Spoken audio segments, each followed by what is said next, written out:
Hello everybody, Abed's brother here, and today we're going to take a look at the performance of some old PCs in Batman Arkham City, which is itself an old game. It was developed by Rocksteady Studios, published by Warner Bros. Interactive, and released on PC October 11th, 2011. Uses the Unreal 3 engine and the DirectX 9 and DirectX 11 APIs. And you can see the minimum and recommended specs on screen here. Very, very low threshold, hardware threshold to play this game. And for the first test system, we are actually going to be using the i5 4690K and the Radeon HD6950. So I had to change the format up a little bit for this video because the settings are only available, viewable before launching the game. And you could see there that we are at 1080p. And the setting is officially, the detail level is medium, just because that detail level is the lowest I can go while still having dynamic shadows enabled. And I'm speeding this up in post. I debated whether to include the benchmark, but the canned benchmark, the in-game test here, but I thought I would, just because it's been such a long time standard, especially back in the day, for testing games. So here we are actually running, the HD6950 actually does not have any Vulkan compatibility, or not any compatibility that can be effectively used in games. So we are actually running Proton with the launch parameter Proton useWine D3D equals 1, which forces Proton to use OpenGL. So if it seems like performance is down or not behaving the way you would expect Proton to behave, that is why, because the OpenGL branch is just not the... I don't know if it's not optimized. I know for sure OpenGL is much more single-threaded focused, so it doesn't quite get the advantage that Vulkan does. And I mean, that's why when I put this TeraScale GPU in a system, I wanted to put it in something with fast single-core speed. You can see the 4690K has one thread that's pretty much tapped out almost the entire time. And that's OpenGL for you. You can see here it shows an average of 64, but the minimum is 23, so it does dip quite a bit. Let's see how it looks in-game, though. I put together a little simple fly-through here. Good plan. So, on Windows, TeraScale GPUs can easily hold 60 FPS in Arkham City. That really is not an issue. Obviously, on Linux, running the OpenGL version of Proton, not quite up to the task here, and this is why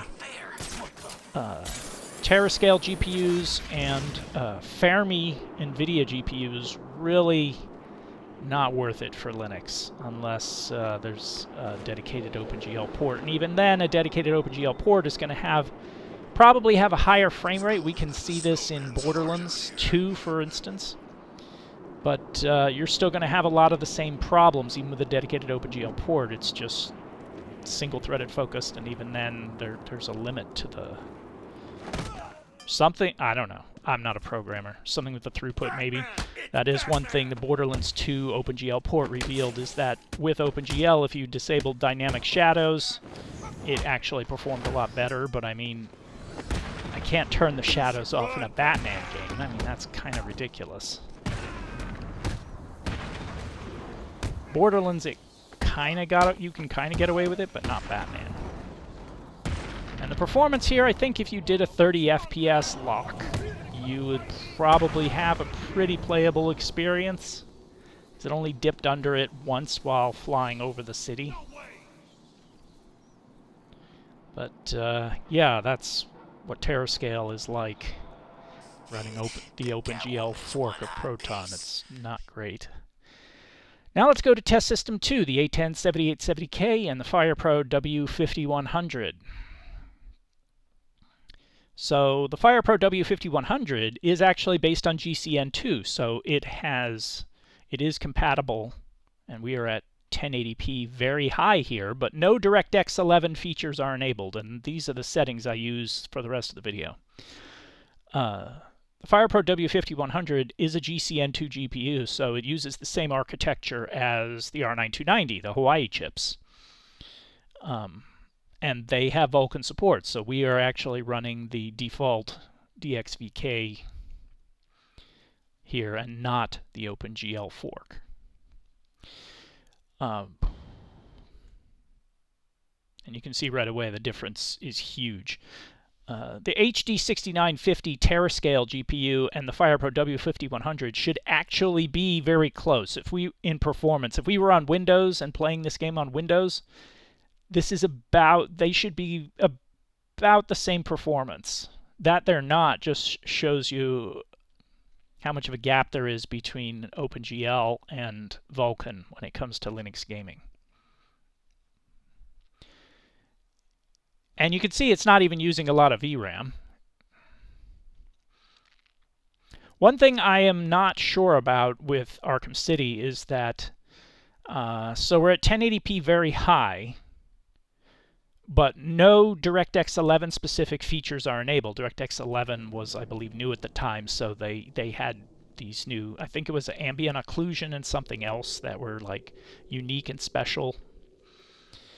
But if you don't enable them, which I have not here, does the game still use the DirectX 11 API with those features disabled, or does it use DirectX 9? Because I know it works on DirectX 9 GPUs. I don't know.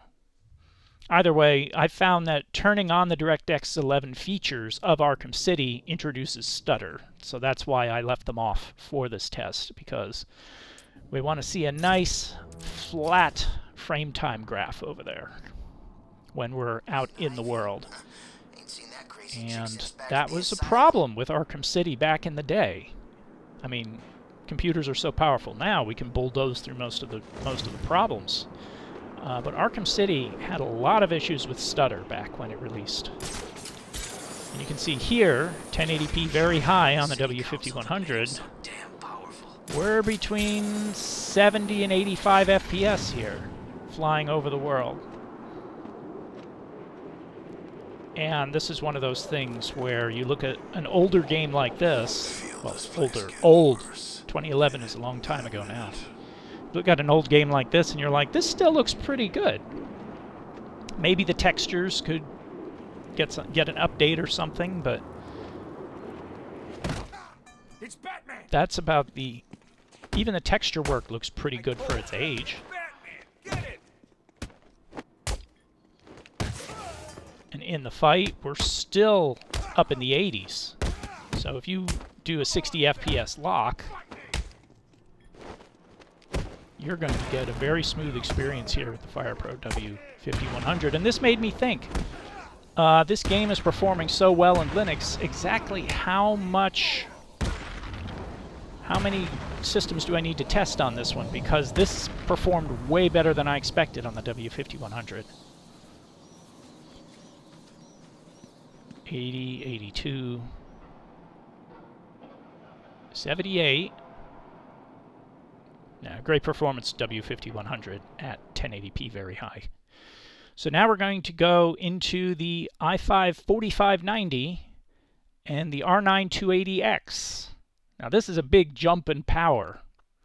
So I apologize if this is really small on the screen, but it is the same setting as before, so it's very high with no DirectX 11 features. But we are at 1440p. That's right, R9 280X, a GPU you can get for like 20 bucks these days. I knew the 280X was powerful in games of the period. I didn't realize it could handle a higher resolution game like this easily. And if you're wondering, yes, I did do a test run at 4K, but it couldn't hold 60 FPS, so we're just maxing at 1440p here. It never exceeded the VRAM. Arkham City is very light on VRAM. Even at 1440p, using Proton, we're just about 1.9 gigabytes of VRAM, so not VRAM demanding at all. But with no DirectX 11 features enabled, you see we got a nice flat frame time graph, which is what you want. That's how you get the smooth experience.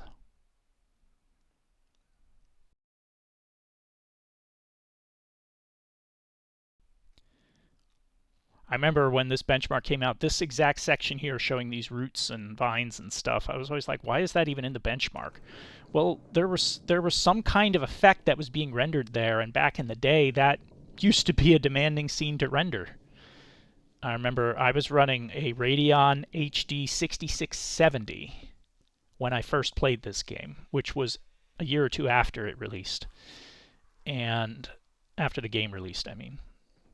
Average of 136. And I used to get frame dips when in the benchmark whenever going by those vines. So I don't know what those vines are supposed to force the GPU to do, but they definitely did something back then. Obviously, by the time we get to GCN1 and the 280X, not demanding at all. So now we're out in the world, and 120? 100. Okay, there's the dips. And this is with an Intel CPU, Haswell i5-4590, so it's not like this is going to massively go up with a better CPU. I'm pretty sure the 280X is near maxed out here. Now we're dipping into the 90s. So once we get more objects on screen and some draw distance, frame rate does take a hit. That's why the 4K thing didn't really go with this one. I mean, it did, but you couldn't hold 60.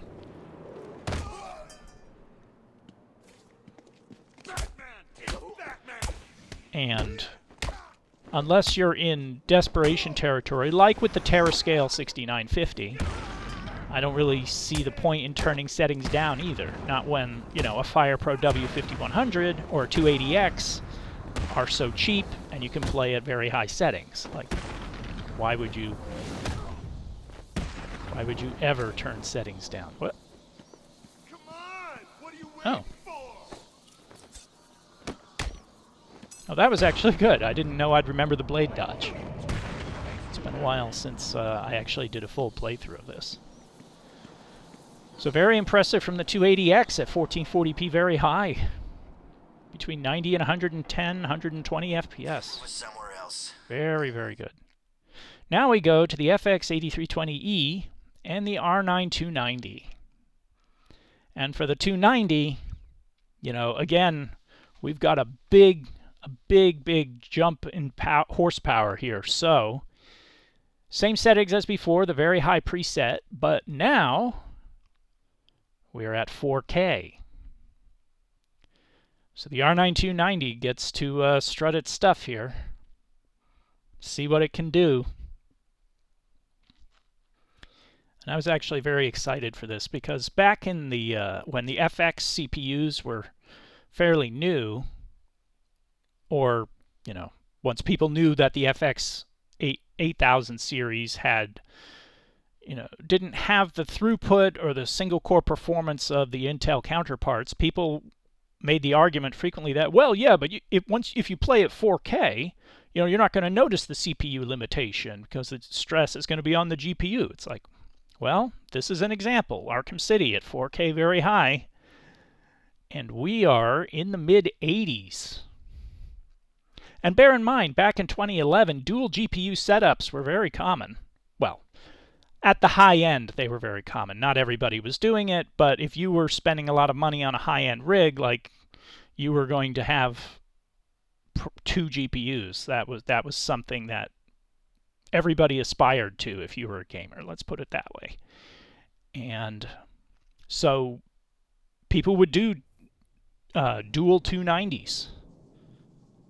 And AMD even released a dual 290 GPU, the R9 295X2, which was crazy powerful for its time.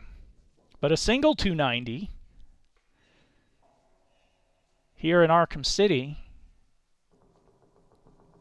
handles 1080 4K very high at 81 FPS average with a low of 60. So in the benchmark, it never dipped under 60. but let's see what it does in the actual game world.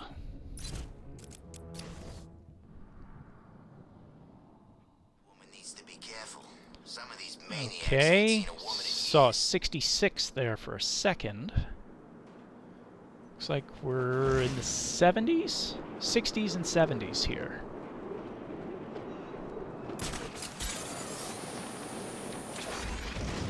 Seems like we're holding good in the open world. And the 290 is staying at 100%, so the FX chip not really bottlenecking it. One of the advantages of these old 290s is the bus width. They put a 512-bit bus on these things. Really, really crazy. And even at 4K, we're only using 2.3 gigs of VRAM. And that's even with the Proton penalty.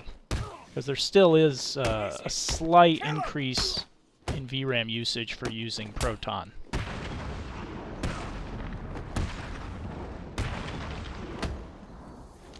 But 2.3 gigs of VRAM at 4K.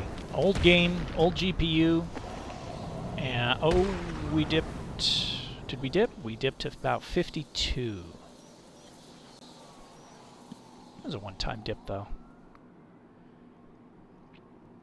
Most of the time, we are well over 60. We are over 60 FPS for sure. And that's the video, people. Basically, I like to get test GPUs to 4K 60 or the best they can do, whichever one comes first. And we hit 4K 60 here, so it's safe. It's safe to assume RX 480, Vega 64, and RK 770 will all be able to handle this at 4K with very good frame rates. The only one out of this lot that in any way disappointed me was the HD6950, but that's just TeraScale on Linux. It really does not have the support to get you those high frame rates, not while running the OpenGL fork of Proton. It's just the performance just isn't there. But the FirePro W5100, great at 1080p. R9 280X, great at 1440p. And the R9 290, getting it done at 4K. That's all I got for you today. If this video was useful or informative to you, please give it a thumbs up. And thanks for watching.